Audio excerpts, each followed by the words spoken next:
Hello students, in today's class we are going to learn a short but very interesting, very beautiful story that is Fools Never Listen.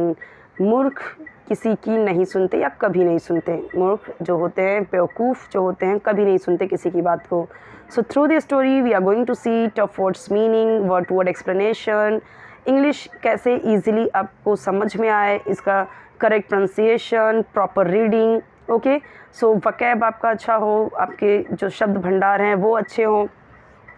So story के through आप English बहुत easily सीख सकते हो. Interesting way होता है ये. Okay, तो बहुत सारे बच्चों के कमेंट्स आ रहे थे, मिस इंग्लिश का सेशन स्टार्ट कीजिए, स्टोरीज़ के सेशन स्टार्ट कीजिए. तो यहाँ पे हम दोनों ही देख ले रहे हैं. स्टोरी के थ्रू इंग्लिश भी सीख रहे हैं और इंग्लिश सीखते सीखते न्यू न्यू स्टोरीज़ भी हम सीखते जा रहे हैं. और बच्चों स्टोरीज़ आपको आती है कंप्लीट करने के लिए 5th to 10th में आता है. आपको एक क्वेश्चन 5 मार्क्स के लिए आता है कि complete this story with the title and moral. Okay, so आपको मोरल लिखना होता है, टाइटल लिखना होता है. तो यही सारी स्टोरीज़ होती हैं, फेमस स्टोरीज़ हैं. अलग से प्लेलिस्ट है, आप चेक कर सकते हो, उसमें सारे वीडियोस अपलोडेड हैं. Okay, so let's begin. Fools यानी मूर्ख या बेवकूफ़, नेवर यानी कभी नहीं, लिसन यानी सुनते हैं. मूर्ख कभी नहीं सुनते हैं किसी की. A group of monkeys had nowhere to go during the winter season. Group of monkeys होते हैं यानी मंकीज़ के झुंड, बंदरों का समूह होता है. कुछ लोग होते हैं, उसमें कुछ बंदर होते हैं. हैड नोवेयर, उनके पास कोई भी जगह नहीं था. गो ड्यूरिंग द विंटर सीज़न यानी कि विंटर सीज़न यानी ठंडी का मौसम. ठंडी के मौसम में उन्हें कहीं भी जाने की जगह नहीं थी. हम देखते हैं कि अक्सर क्या होता है कि जो एनिमल्स होते हैं, बर्ड्स होते हैं, वो माइग्रेट करते हैं अलग अलग सीज़न के अकॉर्डिंग. ठीक है, ठंडी होती है तो वो गर्म प्रदेश में चले जाते हैं, गर्मी होती है तो ठंडे प्रदेश में चले जाते हैं. इस तरीके से वो माइग्रेट करते हैं यानी प्रवास करते हैं, एक जगह से दूसरी जगह ट्रैवल करते हैं. ओके, सो 10 इसीलिए many of them caught cold, तो क्योंकि ठंडी का टाइम था और उनको जंगल से जाने के लिए कोई जगह नहीं थी, कोई गर्म जगह पे, हॉट प्लेसेस पे. सो 10 मेनी ऑफ देम, तो उनमें से 10 मेनी ऑफ देम यानी उनमें से कई लोगों को कॉट कोल्ड, क्या पकड़ लिया, ठंडी लग गई. ठंडी लगती है ना, तो ठंडी जुकाम बुखार हो जाता है. ओके, वो कोल्ड लग गया उनको. So they decided to go to a village and live with the humans till the chilly season was over. So इसीलिए उन्होंने डिसाइड किया विलेज में जाने का, गांव में जाने का, और ह्यूमंस यानी इंसानों के साथ में रहने का. Till the chilly season was over, तब तक जब तक ये चिली यानी एकदम जो ठंडी का सीज़न है वो पूरी तरीके से ओवर नहीं जाता, ख़त्म नहीं जाता. यानी कि इनको बहुत सारे लोगों को, बहुत सारे बंदरों को क्या हुआ, ठंडी लगी, इतनी ठंडी का मौसम था. तो उन्होंने डिसाइड किया कि हम गांव में जाते हैं और इंसानों के साथ रहते हैं जब तक कि ये पूरी ठंडी ख़त्म नहीं हो जाती. बट द विलेजर्स, गाँव वालों ने, seeing so many of them, इतने सारे बंदर देख के, चेज देम अवे, उनको भगा दिया. चेज देम अवे, उनको खदेड़ के, उनका पीछा करके यानी उनको भगा ही दिया वहाँ से. देखो एक दो बंदर आए तो ठीक है, लेकिन कैसे उनको भी लोग देखने के लिए भगाते रहते हैं यहाँ, तो बहुत सारे आ जाते हैं तो फिर उनको प्रॉब्लम होने लगती है कि कुछ नुकसान करेंगे, सामान चुरा ले जाते हैं, नुकसान कर देते हैं. Okay, the monkeys return to the forest, और मंकी वापस से फॉरेस्ट में अपने रिटर्न कर गए. They decided to make a fire as they had seen the humans make. अब वो जब गांव में गए थे तो उन्होंने देखा था कि जब बहुत ठंडी थी तो गांव वालों ने क्या किया था, उन्होंने आग जलाया था. इस तरीके से आग जलाते हैं ना, उन्होंने आग जलाया था. सो मंकी भी वही डिसाइड किए. They decided to make a fire, उन्होंने इस तरीके से आग जलाने का निश्चय किया. They had seen humans make, जिस तरीके से उन्होंने देखा था, उन्होंने इंसानों को ऐसा करते हुए देखा था. सो दे गैदर्ड स्टिक्स, तो सबसे पहले उन्होंने क्या किया, गैदर्ड यानी इकट्ठा किया, स्टिक्स यानी लकड़ियाँ. हमें पता है मंकीज़ जो होते हैं बहुत ही कॉपी कैट होते हैं, पूरी तरीके से जो भी आप करोगे वो कॉपी करते हैं. वो हर एक काम कर सकते हैं जो इंसान कर सकते हैं. ठीक है. They saw some red berry plants, तो उन्होंने क्या देखे, कुछ रेड बेरी के प्लांट्स देखे. यानी कि रेड बेरी होता है ना, जैसे कि ये देखो रेड बेरी, ये फ्रूट है, तो जैसे जामुन हुआ तो वो हुआ. और रेड बेरी प्लांट्स होते हैं कई तरीके की, जामुन के ही भी हम देखते हैं कई अलग अलग टाइप्स की स्पीसीज़ होती हैं.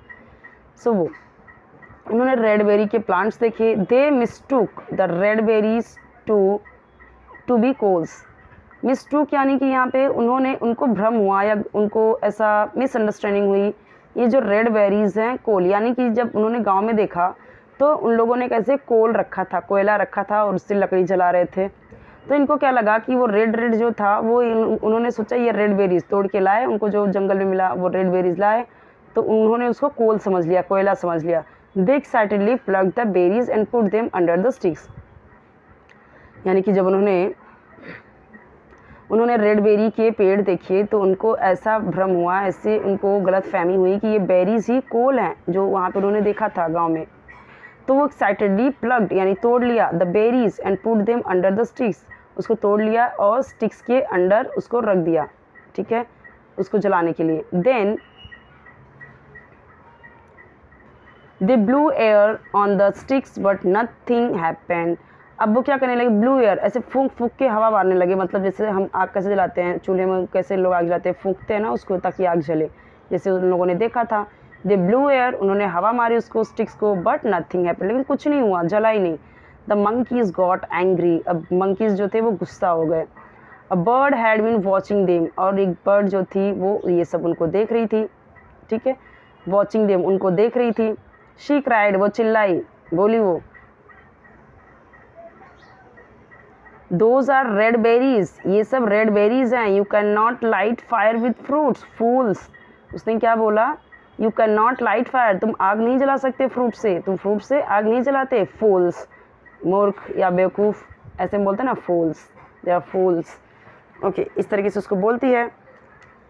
The monkeys got angry and told her to keep quiet. The monkey got angry, monkey गुस्सा हो गया, एंड टोल्ड हर, उसको बोला, टू कीप क्वाइट, शांत रहने के लिए, उसको शांत रहने के लिए बोला। But the bird kept chirping, लेकिन चिड़िया चर्प करती रही, चहचहाती रही, मतलब कि वो बोलती रही, अरे नहीं जलेगा, क्यों जला रहे हो, इससे नहीं जलता, ऐसे वैसे वो बोल रही थी, चर्पिंग कर ही रही थी, चर्पिंग यानी चहचहाना, बोलते रहना continuously. Finally one monkey caught the bird and killed her, finally अंत में उसने क्या किया, एक मंकी, उसमें से एक मंकी ने उसको पकड़ा और उस बर्ड को और उसको किल कर दिया, यानी किल्ड हर यानी मार दिया। यहाँ पे देखो ये रहा, और ये लोग आग जला रहे हैं लकड़ी से। सो स्टूडेंट्स, आपके हर एक सब्जेक्ट के वीडियोस स्टैंडर्ड वाइज बने हुए हैं, तो आप देख सकते हो उसे, सब्जेक्ट और स्टैंडर्ड वाइज प्लेलिस्ट ऑलरेडी बने हुए हैं, तो आप चेक कीजिए जो भी वीडियो आपको चाहिए। पिछले साल के कुछ एक आध दो वीडियोस होंगे जो ब्लर होंगे, तो अगर मैंने उसका वीडियो नहीं बनाया होगा पहले प्लेलिस्ट चेक करना, अगर मैंने नहीं बनाया होगा तो मैं वापस से बना दूँगी, आप कॉमेंट्स आपके आएंगे तो क्लियर वीडियोस, ठीक है। पहले तो आपको हाई रेजोल्यूशन पे देखना है 720p या फिर 1080p पे आप देखोगे तो क्लियर वीडियो दिखेगा।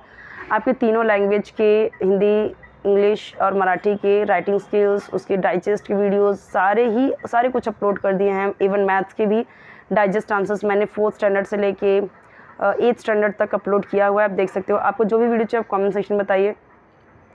इसमें से लगता है आपको कि कुछ सजेशन देना चाहते हो कि कुछ ग्रामर डिटेल में समझाऊँ या सिर्फ स्टोरी ही बताऊँ, इंग्लिश में वर्ड टू वर्ड ना एक्सप्लेन करूँ, जो भी आपको सजेशन लगता है आप अपने तरीके से सजेशन दे सकते हो, ओके। सो यहाँ पे आई होप कि आपको सारे स्टोरीज़ पसंद आ रहे होंगे। इसकी हिंदी में, सिर्फ हिंदी में शॉर्ट्स वीडियोस आपको मिल जाएंगे, अलग से पंचतंत्र की कहानियाँ शॉर्ट स्टोरीज़ करके अलग से प्लेलिस्ट है, वहाँ पे आपको सारे शॉर्ट्स वीडियोस मिल जाएंगे हिंदी में, सिर्फ हिंदी में। और इंग्लिश स्टोरीज़ करके अलग से एक प्लेलिस्ट है, उसमें आपको जैसे भी मैंने एक्सप्लेन किया है वैसे ही आपको सारे वीडियोस मिल जाएंगे। इवन इंग्लिश स्पीकिंग कोर्स के भी मैंने स्टार्ट किए हैं, किस तरीके से आपको बात करना है, जैसे बहुत सारे टीचर्स को डेमो देना है, इंटरव्यू देना है, या फिर उनको क्लासरूम में कैसे बात करनी है, स्टूडेंट्स को कैसे क्लासरूम में बात करनी है, आप रेलवे स्टेशन पे रहोगे तो कैसे बात करोगे, हर एक सिचुएशन, कंडीशनल वीडियोस हैं, कंडीशनल में मतलब कंडीशनल सिचुएशनल में आप किस तरह से इंग्लिश बोलोगे, किस सिचुएशन में कैसे इंग्लिश बोलनी है, वो सब ऑलरेडी मैंने बनाए हुए हैं, तो आप प्लेलिस्ट चेक कर सकते हो आपको जो भी वीडियो चाहिए, ओके।